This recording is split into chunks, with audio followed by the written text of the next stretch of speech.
English નહીં આવડતું. ઇંગ્લિશથી કેવી તકલીફ પડતી ત્યારે? સ્વાભાવિક છે, ગુજરાતથી ગયા હોય, ગુજરાતી મીડિયમમાં ભણ્યા હોય, આપણું બેકગ્રાઉન્ડ ગુજરાતી, ઘરમાં ગુજરાતી બોલે, આપણે હિન્દી બોલવામાં તકલીફ પડતી હોય. મને પડતી.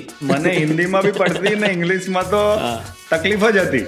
ફર્સ્ટ હું ગયો હતો નેશનલ NCAમાં, જે નેશનલ ક્રિકેટ એકેડેમી છે, ત્યાં આગળ અમારો અંડર 19નો કેમ્પ હતો અને ત્યાં બધા જ સ્ટેટના જે સારું પરફોર્મન્સ કરે એ લોકો આવ્યા હોય અંડર 19. એટલે ત્યાં જઈને મારે વાતો જ આવી થાય. આપણે ગુજરાતી જ બોલતા હોય, હવે ત્યાં જઈને હા ચલતા હે, ફાવતા હે,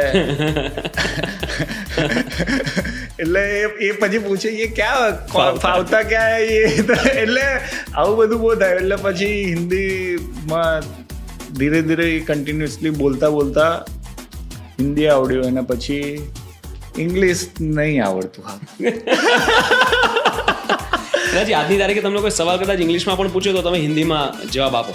યુ ગો ટુ યોર હવે તે વખતે ઇંગ્લિશ ખબર જ નથી પડતી. હા, હવે ઇંગ્લિશ ખબર બધી પડે છે, પણ બોલતા બી હું સમજાવી દઉં. તમે મને ઇંગ્લિશમાં બોલશો તો હું તમને સમજાવી દઉં, પણ જો પછી મને તમે એવું કહો કે ઇન્ટરવ્યૂ આલવાનું છે, આ આલવાનું છે, તો કેવું છે પેલા ખબર નહીં. આ એક તો એ લોકોએ ધોસ ક્યારે વાપરવાનું ને વી ક્યારે વાપરવાનું, ધેટ ક્યારે વાપરવાનું. અરે ભાઈ તમે વાપરવા દો ને, હીઝ ને હર ને બધું મિક્સ થઈ જાય યાર. પછી પણ હવે હું ટેન્શન નહીં લેતો, સામેવાળો સમજી જાય છે ને બસ, એટલે વાંધો નહીં. ના, સિમ્પલ.